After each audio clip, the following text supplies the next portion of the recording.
Oscar Bevis, IFL TV, proudly sponsored by Everlast here in Essex, the Media Day of Dreams. We're in a pub garden. Johnny Fisher, how are you, mate? Can't beat it, mate. You can have a few Morettis now, can't you? Well, once I've done work, Coogan, I promise. Talk to me about this place, because I know it's kind of like a bit of a Fisher headquarters, the Rabbits. Yeah, it's a Romford Army headquarters. Great food, great people, and in a beer garden like this, you can't beat it, can you, when the weather's like this? So I love it here. They sponsored me from right from the beginning when I turned pro. Mark's a really good guy who runs it. They've got a great family, so really, really happy to have him part of the team. And I said to you, I know people care about the Romford Ball, but you know most of the views today will come when Big John gets on the Bronco, isn't it? Big John, you just can't compete with Big John, can you? So I'm not even going to try. He's become the immovable force of the Fisher family. Let's talk about this whole support thing, because turning over, there's kind of a big... I know it's highlighted a lot how many tickets fighters can do, especially on smaller promotions. Obviously, you are backed by Matchroom, so that will always help. But the fact that you can pull together media days with the general public where you can get turnouts like this, the amount of tickets you sold for your last fight, is it kind of a bit of a pinch me things at sometimes? Yeah, sometimes you think when you sit, it's not here today, but like when you're at home, you think, I can't believe how far I've come. That's not me being arrogant or flash, but it's just when I turned pro 2 years ago with Sam Jones, who saw the potential in me.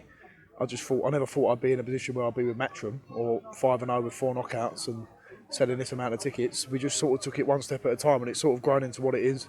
But you can't lose sight of where I am in my own career, what development stage I'm at, and how far yet I've still got to go. So it's all a bonus, and I just want to keep it all going, because I was just sitting here now thinking, I just thought, these people, they're having a great time coming in and being part of the events, and it's great to have their support. I'm very grateful, and I want to keep it going for them as well, you know? Yeah, and I suppose you're in a place where, and you'll know this of course, but you don't want to be known as the ticket seller guy. Yeah. As your career goes on, you'll have bigger fights and better fights than the one on August the 6th, and we'll talk about that in a second, but you don't want to go down as the guy who sold loads of tickets and kind of didn't get there, so you kind of have to have sight of your career and not forget about everyone, but you do it at some stage. You're right. Listen, it's great to be a ticket seller because you give people great nights out, and it's brilliant to have the support. But there is my own career at stake as well. And part of that is realising that just because I sell a lot of tickets doesn't mean that I have to be pushed or rushed or fight people before my time because I'm fighting second from last on the bill. I've still got to be mindful of my own position in my career. I'm a novice still. I've had 15 fights in my whole life. Some people have 100 fights as an amateur before they turn pro. So I've got to be very realistic about my own position. And that doesn't mean having fights where I just knock people over and that's it. Because my last fight proves that. I had a tough opponent. I had a durable guy. But I've got to take the steps which give me the correct diet of opponents. So when I do step up to coming 15-0, 20-0, I'm ready to mix it with them top boys. But at the minute, I'm not. I'm not ready to do that. So I've got to keep sight of where I am. And with my family and friends around me, my managers and my trainer, we know where we are. Let's take it back to that night at Ali Pali. Something you'll obviously have fond memories of simply because the tickets that were sold, and yes, John Ryder and Danny Jacobs were main event, but it did kind of feel like a bit of a Romford Ball sort of night. How do you reflect on that whole thing? 'Cause I remember speaking afterwards, you said a good night but a tough night, so it was like what happened in the ring was a big learning process, but outside the ring there was massive positives from the fact that you gathered that many people to come to fight number 6 or 7. Yeah, definitely. What an unbelievable event, what a night it was. I think that's what we've sort of done. We've created, it's not just about coming to watch a boxing match, but it's all the process of going before it, what you do after. Everyone wearing the Romford Ball t-shirts, we've created a sort of an event out of it, unknowingly, which is great for everyone coming to watch. But as you said, from the boxing perspective, that was a great learning fight for me. And when you come out and you haven't got a knockout, you're disappointed with yourself. You think, I didn't get the knockout. But then I think, I came out of the ring and you think, I had a broken hand. I noticed a massive lump coming out of my hand. I cut my eye. And coming through that, I nullified a guy who's been in there with top level opposition. He went 8 rounds with Oscar Rivas, world champion, Bridgerweight world champion, and won 3 out of 8 rounds with him.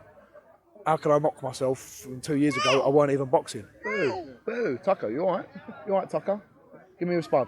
Give me a spud. Go on. Give me a spud. But yeah, listen, I'm not going to knock myself for what I've done, because if you told me 2 years ago, before I was a professional boxer, that I'd beat the guy who's the best in Spain and fought that level of opposition, I probably would have kicked myself or said you're taking a mick, couldn't you? So I'm happy with my performance in that night because I nullified a guy who's been in there with top level opposition. Did you have that little sulk of, I didn't stop him? Because I know a lot of fighters, when they're running through people at the early stage, they have that kind of, even if it's half an hour, you have that little sulk of, I didn't stop him, even though it was a good performance. I got out of the ring and you've not watched the fight back, so you don't know how well you've done. All I know is I've had a tough night at the office, so it's not like I've had a sulk at myself, but I'm like, you're not as jubilant as when you've knocked someone out. There's no better feeling. I know it's great getting your hand raised. I wouldn't know, mate, honestly. See the size of me, I wouldn't know. But when you knock someone out, it is ecstasy. It's like all that hard work that you've done. That is what I chase as my high. Some people go out and get drunk. Some people like going partying. I like going Ibiza as well, but I don't have a drink out there. But for me, that is what it's about. Getting that buzz. It's the same for a lot of fighters. So you obviously, when you don't get that, you're a bit disheartened, you're a bit disappointed. It's not really a sulk, but you're a bit deflated. But then maturing is realising that not every fight is going to be that knockout blow. Especially when you're a novice like me, you just got to keep going and keep learning. And fights like that are the ones that are going to pay dividends later in my career. When I'm in a fight for a Southern Area title or a British title or an English title, and it gets harder and harder. Date, though, can you? No, I can't get a date. No, he's right. Big John, mugging me off everywhere we go. Can you not get a date then? Does this not sort of increase your rep with the birds, no? He's got I thought the Run for Ball would have had a queue round the corner. he's got a running joke that Johnny Fisher can't get a second date. So if any woman can help me out, I can't get a second date apparently. I do take him to Wimpy on the first date though. That might be the problem. I reckon so.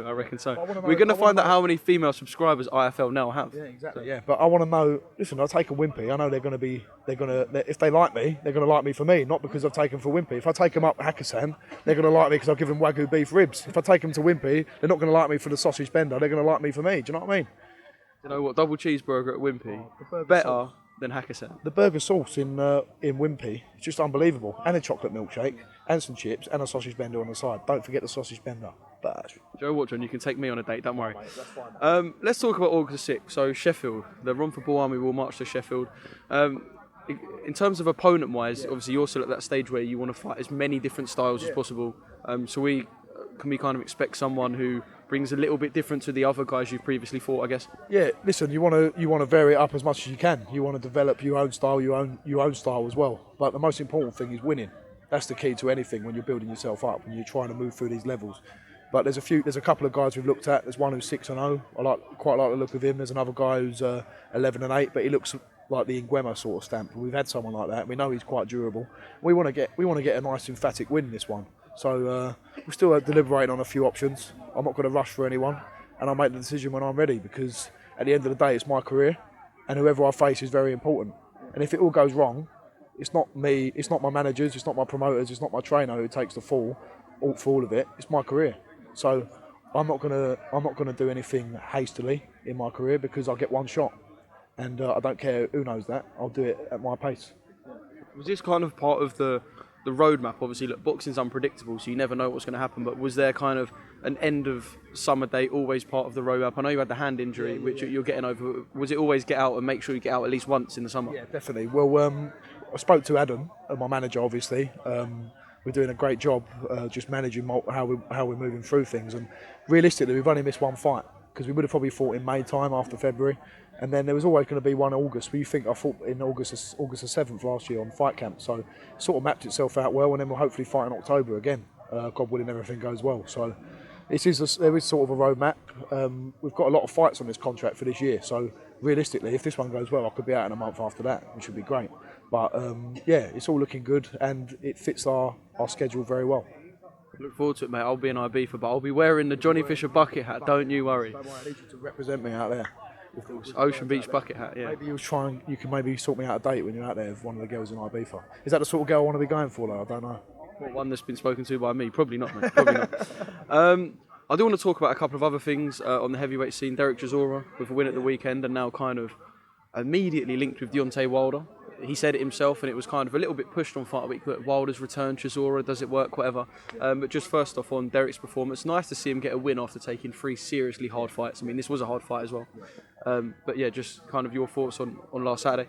Listen, Dereck's a legend of British boxing. There's not going to be another Dereck Chisora. I was so honoured to be able to spar him and just share a few rounds with him, feel that pressure, feel that aggressive nature he's got, and it's really good. But it's brilliant to watch that fight. I thought it was a really close fight. I thought could have edged it to Pulev, you could have gone Chisora. If you like the eye-catching shots and the body work, you go for Chisora. If you like the constant pressure and the constant jab of Pulev, you go for him. But it's great to see Chisora get a win. As you said, he's had a tough run. And I don't think he cares too much now about winning or losing. He just wants to give entertainment, and that's great for us as the fans. But he looks really good, fit for 12 rounds, and everyone's saying he looks dead. I put a picture on the other day, and everyone was saying, Chisora's finished, he's all this, he's all that. But he's just done 12 rounds with a bloke who's Kubrat Pulev is thought the best in the world, the top 5 heavyweight in a lot of people's eyes. So he's looking really good. I'm excited to see what he does next. It'd be very Dereck Chisora for him to now go and jump in with Deontay Wilder. I know it's kind of all talk at the moment. Wilder will have, I think it's Hellenius, his comeback fight potentially. But it would be very Dereck Chisora to go and jump in with Deontay perhaps November time. Yeah, that is a risky fight for anyone. Deontay Wilder. Is that the one that can kind of push it towards retirement? Because we keep just seeing Del can go on and go on. Is that the one that pushes it towards retirement if he was to lose to Deontay? I know, I like Dereck. I don't know him that well, but I've been with him the last couple of weeks sparring or whatever. But I would say that's a fight that he doesn't need to take. Maybe if the money's right, you do have to take it. But why not fight Dillian Whyte again? I think people would be interested and see that. Dillian Whyte's lost his last 2 of his last 3, been chinned in 2 of them, and Chisora's coming off of a win. So it just like evens it up a little bit. I know Whyte's not got the better than last 2 fights, but that's a fight the public would want to see, and it's entertainment. They're both really entertaining fighters. I've got a lot of respect for both of them guys. So do it again. Yeah, we look forward to seeing whatever Del Boy does. One more thing, Conor Benn and Chris Eubank. How mad is it that the legacy, or part of the legacy their fathers could have left, would be them two squaring it off? Mental, really, isn't it? It is. Watch it though, would you? Can't wait to watch it. I hope it. Is it the biggest fight outside the heavyweights in Britain? Who else would there be? Maybe the Chris Eubank. What about Chris Eubank Senior versus Nigel Benn Senior? That would do good numbers. Put them on the undercard. That'd be good. But yeah, that is a big fight. That's the sort of fight that not just invigorates the British boxing public. That's like a casual fans as well. They'd love it. So that would do big numbers, I'm sure. Brilliant, Johnny, top man. Thanks for having me today, and look forward to August the 6th. That's it, mate. Go and get a few beers down your neck.